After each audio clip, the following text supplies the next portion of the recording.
ఆకాశవాణి ప్రాంతీయ వార్తలు చదువుతున్నది షేక్ మస్తాన్బీ. ముఖ్యాంశాలు: ఆంధ్రప్రదేశ్లోని గ్రామ పంచాయతీల్లో కాలానుగుణ వ్యాధుల నివారణకు ముందస్తు చర్యలు చేపట్టాలని అధికారులను ఆదేశించిన ఉప ముఖ్యమంత్రి కె. పవన్ కళ్యాణ్. తెలంగాణ ఉద్యోగులకు ₹1 కోటి ప్రమాద బీమా సదుపాయం కల్పిస్తున్నట్లు వెల్లడించిన తెలంగాణ ముఖ్యమంత్రి ఏ. రేవంత్ రెడ్డి. మాదక ద్రవ్యాల రవాణా నియంత్రణలో పోలీస్ శాఖ, ఈగల్ బృందాలు సమర్థవంతంగా పనిచేస్తున్నాయని పేర్కొన్న ఆంధ్రప్రదేశ్ హోంమంత్రి అనిత. ఆంధ్రప్రదేశ్లోని నెల్లూరు బారాషాహిద్ దర్గాలో ఈ రోజు నుంచి ప్రారంభం కానున్న రొట్టెల పండుగ. వార్తల వివరాలు: వర్షాకాలం నేపథ్యంలో ఆంధ్రప్రదేశ్లోని అన్ని గ్రామ పంచాయతీల్లో కాలానుగుణ వ్యాధుల నివారణకు ముందస్తు చర్యలు చేపట్టాలని ఉప ముఖ్యమంత్రి పవన్ కళ్యాణ్ అధికారులను ఆదేశించారు. వర్షాకాలంలో కాలానుగుణ వ్యాధుల నివారణ, పారిశుద్ధ్య నిర్వహణ, తాగునీటి భద్రత, దోమల నియంత్రణ చర్యలపై అమరావతిలోని క్యాంపు కార్యాలయంలో సంబంధిత అధికారులతో ఉప ముఖ్యమంత్రి నిన్న సమీక్ష నిర్వహించారు. ఈ సందర్భంగా పవన్ కళ్యాణ్ మాట్లాడుతూ ప్రతి గ్రామంలో క్రమం తప్పకుండా పారిశుద్ధ్య కార్యక్రమాలు చేపట్టాలని ఆదేశించారు. రాష్ట్ర వ్యాప్తంగా ప్రతి శుక్రవారం ఫ్రైడే డ్రైడే కార్యక్రమాన్ని అమలు చేసి నీటి నిల్వలను గుర్తించి తొలగించాలని అన్నారు. తాగునీటి సరఫరా వ్యవస్థను నిరంతరం పర్యవేక్షించాలని, పైప్లైన్ లీకేజీలను వెంటనే సరిచేయాలని, నీటి నాణ్యత పరీక్షలను క్రమం తప్పకుండా నిర్వహించాలని ఆదేశించారు. తెలంగాణ ప్రభుత్వ ఉద్యోగులు, ఒప్పంద పొరుగు సేవల సిబ్బందికి ₹1 కోటి ప్రమాద బీమా సదుపాయం కల్పిస్తున్నట్లు తెలంగాణ ముఖ్యమంత్రి రేవంత్ రెడ్డి ప్రకటించారు. హైదరాబాద్లోని రవీంద్ర భారతిలో ప్రభుత్వ ఉద్యోగులకు బీమా రక్షణ కల్పించే అవగాహన ఒప్పందం MOU కార్యక్రమంలో ముఖ్యమంత్రి నిన్న పాల్గొన్నారు. అనంతరం రేవంత్ రెడ్డి మాట్లాడుతూ ఉద్యోగుల సంక్షేమానికి ప్రభుత్వం అత్యంత ప్రాధాన్యతనిస్తోందని ఆయన తెలిపారు. రాష్ట్ర అభివృద్ధిలో ఉద్యోగుల పాత్ర కీలకమని పేర్కొన్న ముఖ్యమంత్రి వారి కుటుంబాలకు ఆర్థిక భరోసా కల్పించడమే ఈ పథక లక్ష్యమని తెలుపుతూ 10% ఆర్థికంగా జీడీపీలో దేశ ఆర్థిక వ్యవస్థలో భాగస్వాములను కావాలి అని ఈ రోజు అభివృద్ధి ప్రణాళికలు రచించుకొని ముందుకు వెళ్తున్నాము. ఇందుట్లో మీ సహకారం ఉండాలి. మీరందరూ నాకు అండగా నిలబడితేనే ఈ వ్యవస్థ సాధ్యమవుతుంది. ఈ దేశంలో తెలంగాణ రాష్ట్రాన్ని మనం నెంబర్ 1 గా నిలబెట్టుకోగలుగుతాము. ప్రజల కోసం పనిచేస్తున్న ప్రభుత్వ ఉద్యోగులకు భద్రత కల్పించే బాధ్యత మాది. 100% నిష్పక్షపాతంగా, నిస్సందేహంగా ఈ ప్రభుత్వం మీ కోసం ఉంటుంది అని మీ అందరికి తెలియజేస్తూ మీ దగ్గర సెలవు తీసుకుంటున్నాం. ఆంధ్రప్రదేశ్ నుంచి రాజ్యసభకు నూతనంగా ఎన్నికైన 4 సభ్యులను కేంద్ర పౌర విమానయాన శాఖ మంత్రి కింజరాపు రామ్మోహన్ నాయుడు అభినందించారు. ఢిల్లీలో ప్రమాణ స్వీకారం చేసిన భాష్యం రామకృష్ణ, చింతకాయల విజయ్, నాసా సతీష్, లింగంనేని రమేష్లను కేంద్ర మంత్రి తన నివాసానికి ఆహ్వానించి నిన్న సన్మానించారు. ఈ సందర్భంగా రామ్మోహన్ నాయుడు మాట్లాడుతూ డబుల్ ఇంజన్ ప్రభుత్వాల సమన్వయాన్ని రాష్ట్రాభివృద్ధికి మరింత సమర్థవంతంగా వినియోగించుకోవాలని అన్నారు. రాజ్యసభ సభ్యులుగా ఎన్నికై పెద్దల సభలో ఆంధ్రప్రదేశ్ తరపున ప్రాతినిధ్యం వహించడం గర్వకారణమని, ప్రజా సమస్యల్ని రాజ్యసభలో ప్రస్తావించాలని కోరారు. అంతర్జాతీయ మాదక ద్రవ్యాల వినియోగ, అక్రమ రవాణా వ్యతిరేక దినాన్ని ఈరోజు పాటిస్తున్నాం.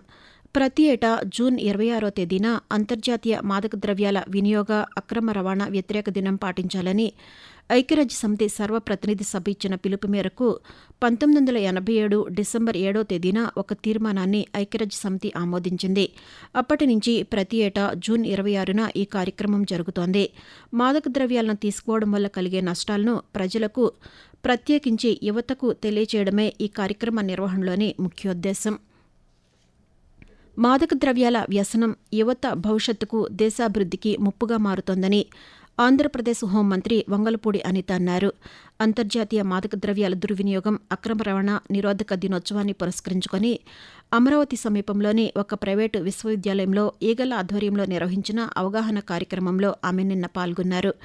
అక్రమ గంజాయి సాగు, మాదక ద్రవ్యాల రవాణా నియంత్రణలో పోలీస్ శాఖ, ఈగల బృందాలు సమర్థవంతంగా పనిచేస్తున్నాయని ఈ సందర్భంగా మంత్రి తెలియజేస్తూ ఈగల్ అన్న పదంలోనే చాలా అర్థం కనిపిస్తుంది. ఈ రోజు ఇది ఎంతవరకు అడాప్ట్ అయిందంటే పక్కన తెలంగాణ వాళ్ళు కూడా మన ఇదే ఈగల్ పేరుని కూడా వాళ్ళు అడాప్ట్ చేస్తున్నారు.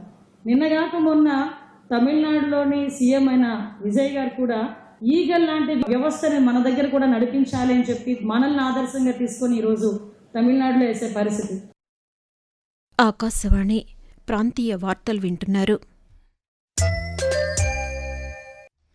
కేంద్ర రాష్ట్ర ప్రభుత్వాలు అమలు చేస్తున్న సంక్షేమ పథకాల ప్రయోజనాలు అర్హులైన ప్రతి లబ్ధిదారునికి సకాలంలో అందేలా అధికారులు క్షేత్రస్థాయిలో పర్యవేక్షణ చేపట్టాలని విజయవాడ పార్లమెంటు సభ్యులు కేశినేని శివనాథ్ సూచించారు. విజయవాడలోని ఎన్టీఆర్ జిల్లా కలెక్టర్ కార్యాలయంలో నిర్వహించిన జిల్లా అభివృద్ది సమన్వయ పర్యవేక్షణ కమిటీ దిశ సమావేశంలో ఆయన నిన్న పాల్గొన్నారు.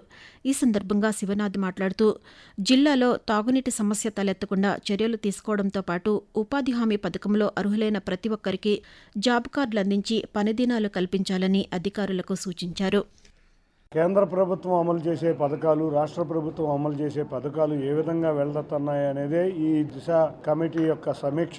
కేంద్ర నిధులు ఏ విధంగా ఉపయోగపడుతున్నాయి, మనం చేయబోయే కార్యక్రమాలకి వాళ్ళ యొక్క సహాయ సహకారాలు ఏ విధంగా కావాలనేది వాళ్ళు చర్చించడం జరిగింది. రేపు రాబోయే 3-4 రోజుల్లో కూడా కలెక్టర్ గారి ఆధ్వర్యంలో జిల్లా ఎమ్మెల్యేలు, ఎంపీలు అందరం కూర్చుని జిల్లా సమస్యల మీద చర్చించడానికి కూడా కలెక్టర్ గారు ఒక డెసిషన్ తీసుకున్నారు. ఆంధ్రప్రదేశ్లోని నెల్లూరు బారాషాహిద్ దర్గా రొట్టెల పండుగ ఈ రోజు నుంచి ప్రారంభం కానుంది. 5 రోజుల పాటు జరిగే ఈ పండుగలో తెలుగు రాష్ట్రాలతో పాటు దేశంలోని వివిధ ప్రాంతాల నుంచి వేలాది మంది భక్తులు పాల్గొననున్నారు. కోర్కెలు నెరవేరాలని కోరుకుంటూ నెరవేరిన వారు కృతజ్ఞతగా రొట్టెలను మార్చుకునే వేడుక కోసం నెల్లూరు స్వర్ణాల చెరువు ఘాట్ల వద్ద ప్రత్యేక ఏర్పాట్లు చేశారు. భక్తులకు తాగునీరు, విద్యుత్, పారిశుద్ధ్యం, వైద్య సేవలు అందుబాటులో ఉంచినట్లు అధికారులు తెలిపారు. కట్టుదిట్టమైన భద్రతా ఏర్పాట్లు చేసి సీసీ కెమెరాలు, డ్రోన్ల ద్వారా నిరంతర పర్యవేక్షణ చేపట్టామని పోలీసులు తెలిపారు. పేద ప్రజల ఆరోగ్య పరిరక్షణలో ముఖ్యమంత్రి సహాయ నిధి కీలకంగా నిలుస్తోందని ఆంధ్రప్రదేశ్ కార్మిక శాఖ మంత్రి వాసంశెట్టి సుభాష్ పేర్కొన్నారు. డాక్టర్ బీఆర్ అంబేద్కర్ కోనసీమ జిల్లా రామచంద్రపురంలో నిర్వహించిన కార్యక్రమంలో 32,20,000 రూపాయల ముఖ్యమంత్రి సహాయ నిధి సీఎంఆర్ఎఫ్ చెక్కులను 45 మంది లబ్ధిదారులకు మంత్రి నిన్న పంపిణీ చేశారు. ఈ సందర్భంగా ఆయన మాట్లాడుతూ అనారోగ్యంతో ఆర్థిక ఇబ్బందులు ఎదుర్కొంటున్న కుటుంబాలకు ముఖ్యమంత్రి సహాయ నిధి చేయూత అందిస్తోందని అన్నారు. అర్హులైన ప్రతి ఒక్కరికి ఈ సహాయం అందేలా చర్యలు కొనసాగిస్తామని తెలిపారు. అర్హులైన ప్రతి ఒక్కరికి సొంత ఇంటి కలను సాకారం చేయడమే రాష్ట్ర ప్రభుత్వ ప్రధాన లక్ష్యమని తెలంగాణ గృహ నిర్మాణ శాఖ మంత్రి పొంగులేటి శ్రీనివాసరెడ్డి అన్నారు. హైదరాబాద్లోని రాష్ట్ర సచివాలయంలో గృహ నిర్మాణ శాఖ అధికారులతో నిర్వహించిన సమీక్షా సమావేశంలో మంత్రి నిన్న మాట్లాడుతూ ప్రధాన పట్టణ ప్రాంత ఆర్థిక వ్యవస్థ క్యూర్ పరిధిలోనే 10 అంతస్తుల ఇందిరమ్మ ఇళ్ల నిర్మాణం చేపడుతున్నట్లు తెలిపారు.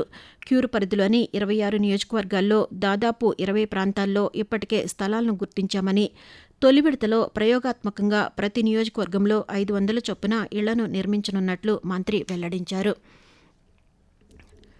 ఆంధ్రప్రదేశ్లోని ప్రభుత్వ పాఠశాలల్లో విద్యార్థుల హాజరు, అభ్యసన ఫలితాలపై ప్రత్యేక దృష్టి సారించాలని విద్యాశాఖ మంత్రి నారా లోకేష్ అధికారులను ఆదేశించారు. గుంటూరు జిల్లా ఉండవల్లిలోని క్యాంపు కార్యాలయంలో పాఠశాల విద్య, ఉన్నత విద్య, నైపుణ్యాభివృద్ది శిక్షణ శాఖలపై నిర్వహించిన సమీక్షా సమావేశంలో మంత్రి నిన్న పాల్గొన్నారు. ఈ సందర్భంగా నారా లోకేష్ మాట్లాడుతూ ప్రైవేటు పాఠశాలల్లో అధిక ఫీజుల నియంత్రణకు ఇతర రాష్ట్రాలు అమలు చేస్తున్న విధానాలను అధ్యయనం చేయాలని కోరారు. వాతావరణం. ఆంధ్రప్రదేశ్ యానాముల్లోని దిగువ ట్రోప్ ఆవరణలో నైరుతి, పశ్చిమ దిశగా గాలులు వీస్తున్నాయని అమరావతి వాతావరణ కేంద్రం తెలిపింది. దీని ప్రభావంతో ఆంధ్రప్రదేశ్లోని పలు జిల్లాల్లో రానున్న 3 రోజుల పాటు తేలికపాటి నుంచి ఒక మోస్తరు వర్షాలు కురిసే అవకాశం ఉందని పేర్కొంది. అలాగే తెలంగాణలోని పలు జిల్లాల్లో రానున్న 3 రోజుల పాటు తేలికపాటి నుంచి భారీ వర్షాలు కురుస్తాయని హైదరాబాద్ వాతావరణ కేంద్రం తెలిపింది. ప్రాంతీయ వార్తలు ముగించే ముందు ముఖ్యాంశాలు మరొకసారి. ఆంధ్రప్రదేశ్లోని గ్రామ పంచాయతీల్లో కాలానుగుణ వ్యాధుల నివారణకు ముందస్తు చర్యలు చేపట్టాలని అధికారులను ఆదేశించిన ఉప ముఖ్యమంత్రి కె పవన్ కళ్యాణ్. తెలంగాణ ఉద్యోగులకు ₹1,00,00,000 ప్రమాద బీమా సదుపాయం కల్పిస్తున్నట్లు వెల్లడించిన తెలంగాణ ముఖ్యమంత్రి ఏ రేవంత్ రెడ్డి. మాదక ద్రవ్యాల రవాణా నియంత్రణలో పోలీస్ శాఖ, ఈగల్ బృందాలు సమర్థవంతంగా పనిచేస్తున్నాయని పేర్కొన్న ఆంధ్రప్రదేశ్ హోంమంత్రి అనిత. ఆంధ్రప్రదేశ్లోని నెల్లూరు బారాషాహిద్ దర్గాలో ఈ రోజు నుంచి ప్రారంభం కానున్న రొట్టెల పండుగ.